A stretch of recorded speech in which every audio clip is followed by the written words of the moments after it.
আসসালামু আলাইকুম। আজ পহেলা জুন 2024 খ্রিস্টাব্দ, 18 জ্যৈষ্ঠ 1431 বঙ্গাব্দ, 23 জিলকদ 1445 ইসরি, শনিবার। সংবাদ পাঠ করছি মনির হোসেন কামাল। প্রথমেই শুনবেন সংবাদ শিরোনাম। সৌদি আরবে পৌঁছেছেন 53,180 জন বাংলাদেশি হজযাত্রী, মারা গেছেন 8 জন। বরগুনায় 35 কোটি 40 লাখ টাকার মাছের ক্ষতি।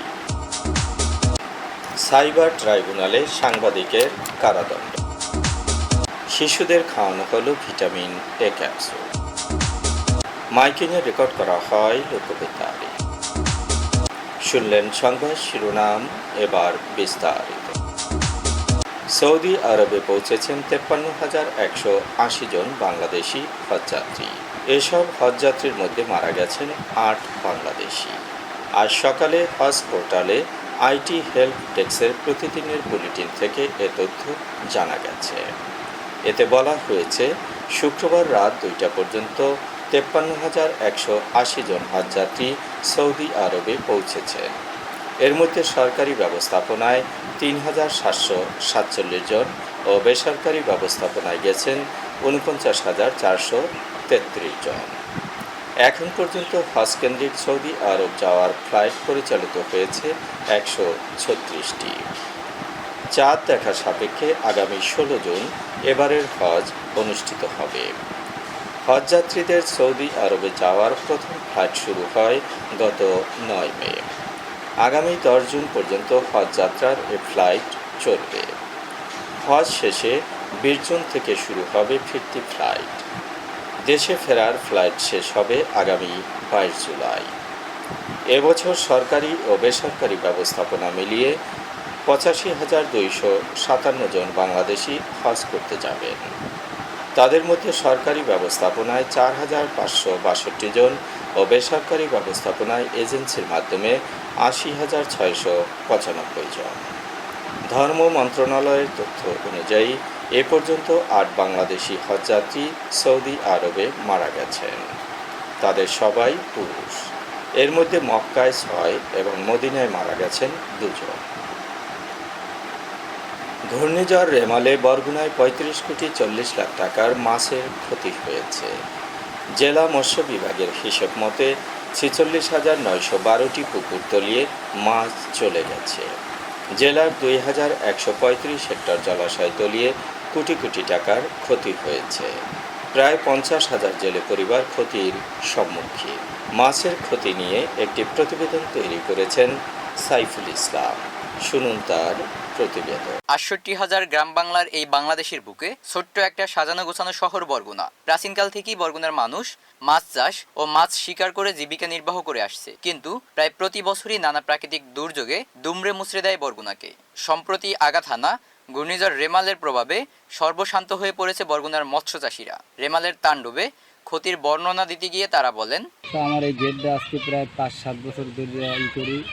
তো এই জায়গায় মাছ চাষ করছি, লাইলন টিকে মাছ, তারপর তেলাপুইয়া মাছ, রুই মাছ, সব মিলিয়ে দিলে 1,02,000-2,5 লাখের মতন আমার ক্ষয়ক্ষতি হয়েছে। তো কিছুই নাই এখন। আর্থিক অবস্থা যে অবস্থা হয়েছে তাতে যা ধারণার বাইরে, দেওয়ার মতন আর কোনো ক্ষমতা আমার নাই। শেষ যে সময় আর কি শরীরের বল কমে গেছে, ওই সময় চাই দেহা ছাড়ার কোনো গতি ছিল না। আমি তো আমি একা যে ক্ষতিগ্রস্ত হয়েছে, আমার এলাকার বিভিন্ন লোক ক্ষতিগ্রস্ত হয়েছে। সরকারের অনুদান, সরকার যদি ভালো মনে করে চাষের ক্ষেত্রে, সেক্ষেত্রে সরকারের 2 বছর ধরে ঘের দিই, তাহলে এবছর মাছ ফেলাইছি বেশি, প্রায় 8,000 মাছ ফেলাইছি পাঙ্গাস। তাই এই বন্যার কারণে মানে সব তলায় গেছে। আবার তলায় যাওয়া হেড নইতে তো দাপাদাপি করি, কিন্তু এখন পর্যন্ত এই মাছের পাশে দাপাদাপিতে আছি, কিন্তু মাছ এই বন্যার কারণে চতুর্দিক উঠে গেছে পানি। প্রায় এই এখন মনে হয় যেন আমার মাছ 3/2 অংশ চলে গেছে। ধরেন 4 থেকে 5 লাখ টাকার ক্ষতি হয়ে গেছে, মানে ব্যাপক পরিমাণ। রাস্তা বরাবর পানি হয়ে গেছে, ঠিক আছে। এখন বিষয় যে মাছ ওই জায়গায় প্রায় 4,500 মাছ ফলানি ছিল। 4,500 মাছ ফেলে আমার মাছ বিক্রি করার সময় হয়ে গেছে। আমি 4 লাখ টাকা আমার খরচা করছি। আমার মনে করেন এখন বর্তমানে জাগে আছে, এত ধরেন 3.5 লাখ টাকার মতো আমার ক্ষতি হয়েছে এই পুকুরে। মৎস্য বিভাগের প্রতি বিষয় যে যদি তারা কোনো সাহায্য সহযোগিতা করে তাহলে আমরা উপকৃত হব। এ বিষয়ে জেলা মৎস্য কর্মকর্তা মোহাম্মদ মহসিন বলেন, ঘূর্ণিঝড় রেমালের ক্ষয়ক্ষতি আসলে অত্যন্ত বেশি ক্ষয়ক্ষতি হয়েছে। আপনারা জানেন যে বাংলাদেশে যতগুলো জেলা ক্ষতিগ্রস্ত বর্গনা তাদের অন্যতম। তো আমাদের যে মৎস্য চাষি যারা আছেন, 46,912টি পুকুর সম্পূর্ণ ক্ষতিগ্রস্ত হয়ে গেছে, 35,40,00,000 টাকার মতো হবে। এদের সহযোগিতাটা অবশ্য আমরা এই মুহূর্তে আমাদের এখান থেকে তো করার সুযোগ থাকে না। আমরা সেন্ট্রাল থেকে কিছু সাহায্য যদি পাই তখন সেটা আমরা সেভাবে ডিস্ট্রিবিউট করি। রেমালের আঘাতে ক্ষতিগ্রস্তদের পাশে থাকার আশ্বাস দিয়ে জেলা প্রশাসক মোহাম্মদ রফিকুল ইসলাম বলেন, 4,157 হেক্টর মাছের ঘের আমরা দেখেছি যেগুলো হয়তো কম বেশি প্লাবিত হয়েছে বা ক্ষতিগ্রস্ত হয়েছে। 3,300 মতো ঘরবাড়ি বিধ্বস্ত হয়েছে সম্পূর্ণরূপে এবং 13,000 মতো ঘরবাড়ি আংশিক ক্ষতিগ্রস্ত হয়েছে।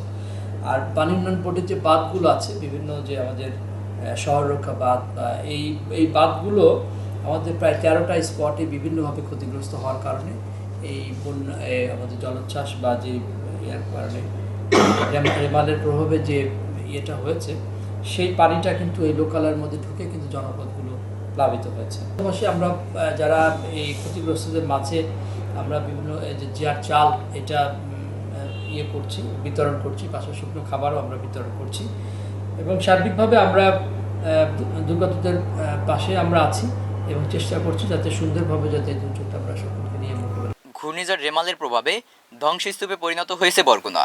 সরকারের সার্বিক সহযোগিতা পেলে আবারও ঘুরে দাঁড়াতে পারে এসব মৎস্য চাষিরা, অবদান রাখতে পারে দেশের অর্থনীতিতে। সাইফুল ইসলাম অর্ণ, লোকবেতার, বরগুনা।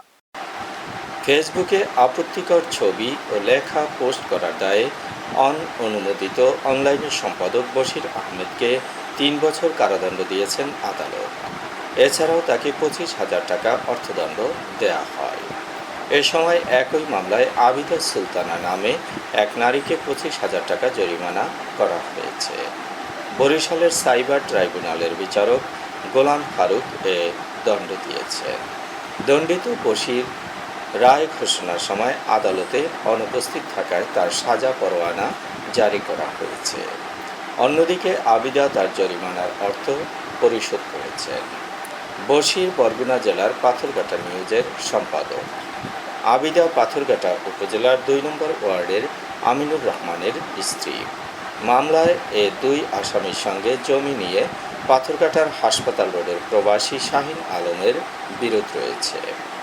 এর জেরে online news portal Patharghata news 2021 সালের 19 জুলাই প্রবাসীর স্ত্রীকে কুপ্রস্তাব শিরোনামে সংবাদ প্রকাশ করে। এরপর আপত্তিকর শিরোনাম দিয়ে 27 জুলাই আরও একটি সংবাদ প্রকাশ করা হয়। প্রকাশিত সংবাদে দণ্ডিত আবিদা সুলতানার একটি আপত্তিকর ভিডিও বার্তা জুড়ে দেওয়া হয়। পরে বিষয়টি সামাজিক যোগাযোগ মাধ্যমে ছড়িয়ে দেওয়া হয়। মিথ্যা তথ্য ছড়ানোর অভিযোগে একই বছরের 20 অক্টোবর 3 জনকে আসামি করে আদালতে নালিশি মামলা করেন প্রবাসী শাহিন আলম। আদালত 2 জনের বিরুদ্ধে মামলা আমলে নিয়ে পিবিআইকে তদন্তের নির্দেশ দেন। পিবিআই 2022 সালের 16 ফেব্রুয়ারি 2 জনকে অভিযুক্ত করে আদালতে চার্জশিট দেয়। বিচারক 6 জনের সাক্ষ্য গ্রহণ শেষে রায় ঘোষণা করেছেন। সারা দেশের ন্যায় বরগুনায়ও শিশুদের খাওয়ানো হয়েছে ভিটামিন এ ক্যাপসুল। 6 থেকে 11 মাস বয়সী শিশুদের নীল ও 12 থেকে 59 মাস বয়সী শিশুদের লাল রঙের ভিটামিন এ ক্যাপসুল খাওয়ানো হয়। বরগুনার 1,17,467 জন শিশুকে ভিটামিন এ খাওয়ানো হয়েছে। দুর্গম এলাকার কোনো শিশু বাদ পড়লে বাড়ি গিয়ে ভিটামিন এ ক্যাপসুল খাওয়ানো হবে। মাইকিংয়ের রেকর্ড করা হয় লোকবেতারে। সুমধুর ও সুস্পষ্ট কণ্ঠে মাইকিংয়ের জন্য লোকবেতারের বিকল্প নেই। লোকবেতারের সাউন্ডপ্রুফ স্টুডিওতে করা হচ্ছে গান ও নাটকের রেকর্ড। সেই সাথে লোকবেতারের নামমাত্র টাকায় প্রচার করা হচ্ছে বিজ্ঞাপন। 15 সেকেন্ডের বিজ্ঞাপন প্রচারিত হচ্ছে মাত্র 500 টাকায়। 30 সেকেন্ডের বিজ্ঞাপন 1000 টাকা, 45 সেকেন্ডের বিজ্ঞাপন 1500 টাকা আর 1 মিনিটের বিজ্ঞাপন প্রচার করা হয় মাত্র 2000 টাকায়। নির্ধারিত টাকার বিনিময়ে প্রতিদিন কমপক্ষে 5 বার করে পুরো 1 মাস বিজ্ঞাপন প্রচার করা হবে। মাইকিং ও বিজ্ঞাপনের জন্য যোগাযোগ করবেন 0-17755664445 নম্বরে। এবারে শুনবেন আবহাওয়ার খবর।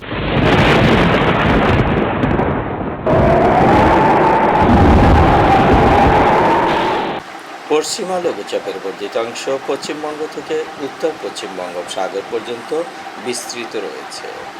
দক্ষিণ পশ্চিম মৌসুমী বায়ু টেকনাফ উপকূল পর্যন্ত অগ্রসর হয়েছে।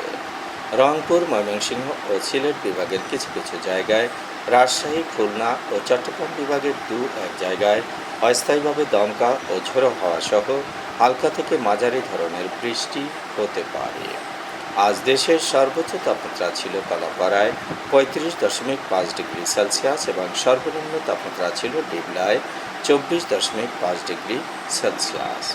বরগুনার সর্বোচ্চ তাপমাত্রা 35 ডিগ্রি সেলসিয়াস, সর্বনিম্ন 28.5 ডিগ্রি সেলসিয়াস। আগামীকাল সূর্যোদয় হবে ভোর 5:12। সংবাদ শেষ করার আগে শিরোনামগুলো আবার পড়ছি। সৌদি আরবে পৌঁছেছেন 53,180 জন বাংলাদেশি হজযাত্রী, মারা গেছেন 8 জন। বরগুনায় 35 কোটি 40 লাখ টাকার মাছের ক্ষতি। সাইবার ট্রাইব্যুনালে সাংবাদিকের কারাদণ্ড। শিশুদের খাওয়ানো হলো ভিটামিন এ ক্যাপসুল। মাইকিংয়ে রেকর্ড করা হয় লোকবেতারে। সংবাদ শেষ করার আগে জানিয়ে দিচ্ছি লোকবেতারের সংবাদ জানানোর মোবাইল নম্বর। আপনার এলাকার গুরুত্বপূর্ণ সংবাদ জানাতে ফোন করুন 0-17755664445 নম্বরে। আর লোকবেতারের সাথে যুক্ত হয়ে গান শুনতে চাইলে SMS করুন 01782973478 নম্বরে। মোবাইল করবেন 0195943854 নম্বরে। বিশ্বের সব জায়গা থেকে শুনতে পারবেন লোকবেতার। লোকবেতার FM.org ওয়েবসাইটের মাধ্যমে শুনুন সরাসরি অনুষ্ঠান। সংবাদ পাঠ এখানেই শেষ করছি।